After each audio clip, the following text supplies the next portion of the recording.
Ladies and gentlemen, here we are in Korea, Greece, a place where it's verified that Paul made a visit to the synagogue here.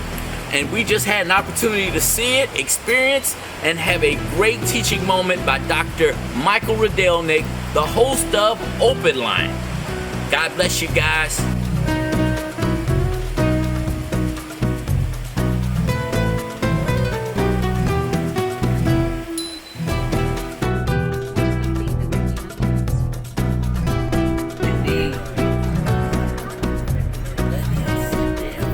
Approaching now the Aliapo River.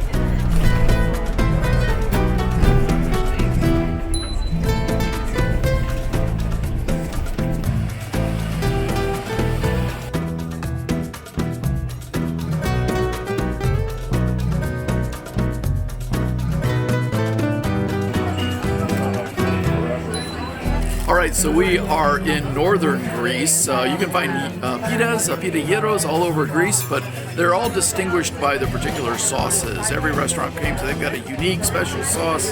Why you ought to come and eat their gyros as opposed to the one across the street. But in general, the restaurants in the south have a kind of tzatziki-based sauce, and the restaurants in the north have a kind of ketchup and mustard-based sauce. They've all got French fries stuffed in them, so it's like a whole, Culver's Happy Meal all in one handful. So here we are in northern Greece at Vergina, and Chris really wants a local pita gyro. So Chris is going to be getting a pork souvlaki pita gyro with ketchup and mustard and a Greek coffee. There's mine. There's the tzatziki. But where's the ketchup and? I think Heather I said think she you're. found some. I think you're without. You think I got a dry one? I think maybe you did. I mean, checked luggage, right? We do. No, we're wearing these on the airplane. Yes. Very smart.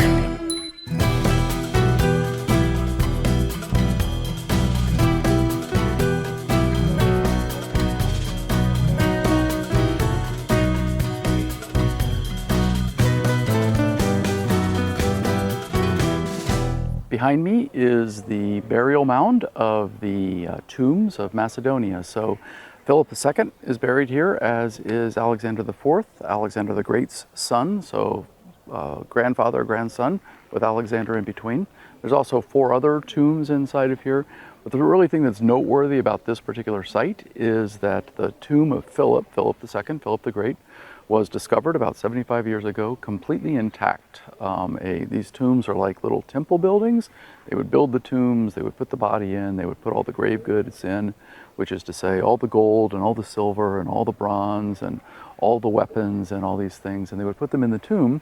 Normally these things, there would be grave robbers that come through, and then those tombs are empty when we find them 2,000 years later. But in this case, between Philip's death in like 330 BC and about 1950, this remained completely untouched. And so some archaeologists found this place, found the tombs untouched, and then discovered, of course, all the grave goods that are in there.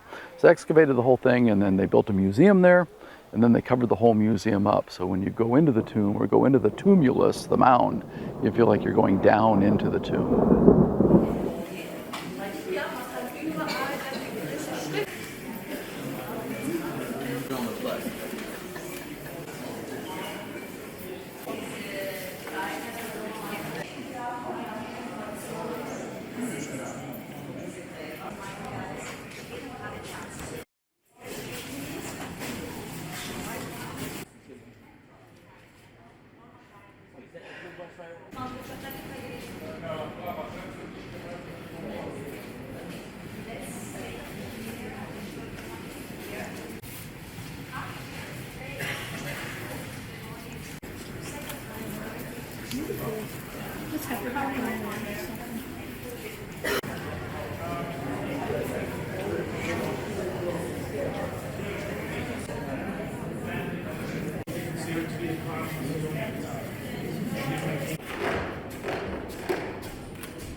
You know,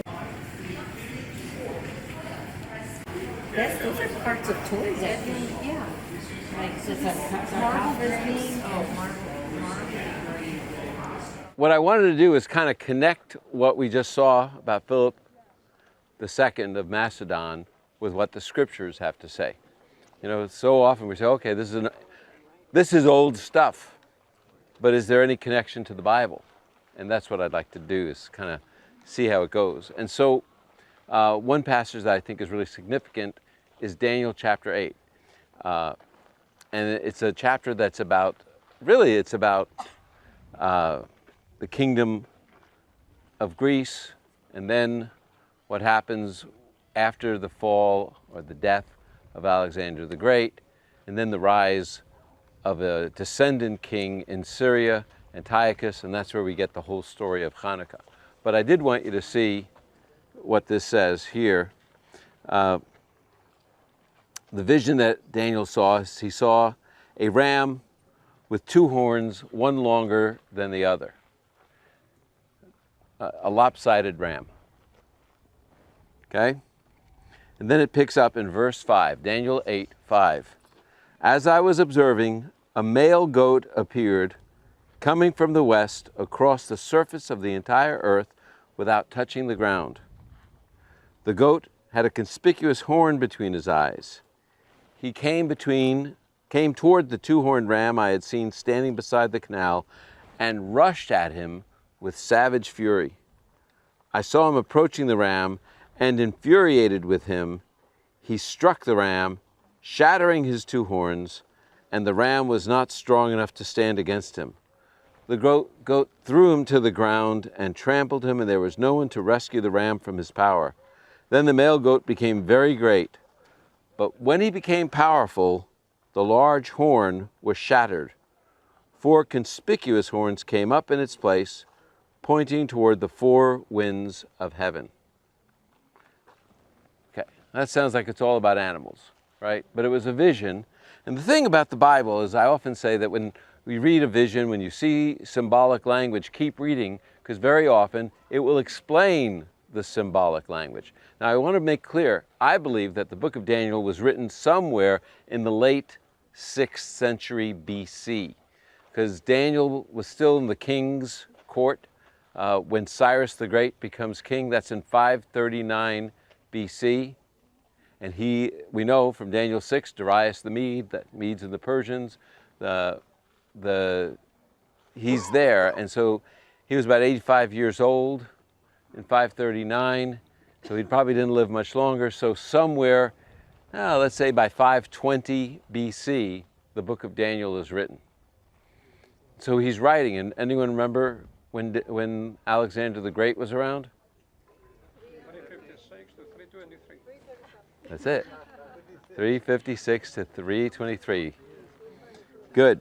So I keep reading, and it says, the two-horned ram that you saw represents the kings of Media and Persia, the Medo-Persian Empire.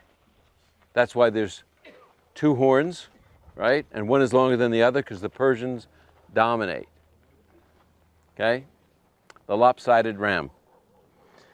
The shaggy goat represents the king of Greece, and the large horn between his eyes represents the first king. Who was the first king that united all of Greece? Not Philip, he was Macedon. Alexander the Great. Remember, he conquered very quickly, so fast according to this, that the goat never touched the ground. Alexander the Great conquered the world like that, the known world. That's how speedy he was. So the large horn between his eyes represents the first king. The 4 horns that took the place of the shattered horn, Alexander, represent 4 kingdoms that will arise from that nation, but without its power. What happened to Alexander the Great? 4 of his generals, Cassander, Lysimachus. Cassander was here. Lysimachus was, I believe, in Asia Minor. But then Seleucus in Syria and Ptolemy in Egypt. And they become the 2 most prominent ones in the book of Daniel because What's between Syria and Egypt? Israel, the beautiful land. And then one conspicuous horn becomes dominant and tries to destroy the Jewish people.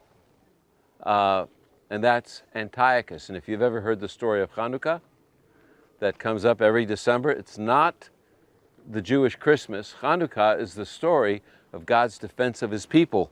And it says ultimately that Antiochus will even stand against the Prince of Princes. He's going to oppose the ruler of rulers. That's what that actually means, God himself. But he will be broken, he will be shattered, not by human hands, and he was defeated. So that's what you have. So really what you have here in the Bible is the prophecies of Philip's son, Alexander the Great, whose son is also buried here. And then the 4 kings that arise from that kingdom, 4 Hellenistic kingdoms, one that persecutes the Jewish people and then gets shattered. And what's interesting about this passage is it says that it pertains to the time of the end, verse 17. How could that be? That wasn't the end of days. What this is Antiochus throughout the book is presented as a pattern. And that if you read Daniel 9 and you read Daniel 11, there's going to be a king very much like Antiochus at the end. And that one will also try to destroy the Jewish people. He's known as the Antichrist, or I call him, anti can mean false, not just opposed. He could be the false Messiah. That's what Antichrist means. He presents himself as the Messiah. He could also present himself as the beast, Revelation 13. He's also here, he is called, believe it or not, the prince who is to come in Daniel 9, because he's a coming prince who will try to rule the nations and destroy the Jewish people. But just as Antiochus was broken, but not by human power, that false Messiah will also be defeated and be broken, but not by human power. The King of Kings will come, and he will be the one that defeats him. So I just want you to see, this is, oh, Philip, who is he? He's just some old guy that was buried. King Tut, no different. No, this is different. This sets up the stage for the entire Hellenistic period that culminates in the defeat of Antiochus, and then that foreshadows the end of days when the false Messiah comes. So there is a reason that we look at this. It's because it links to the scriptures and the Hellenistic period. And remember, when did Daniel write this? 500 BC. When did it happen? After 323. So hundreds of years in advance, Daniel gave us the exact events as they would happen. Pretty amazing. It's why we trust the Bible is not just a good history book, it's a supernatural book about the future.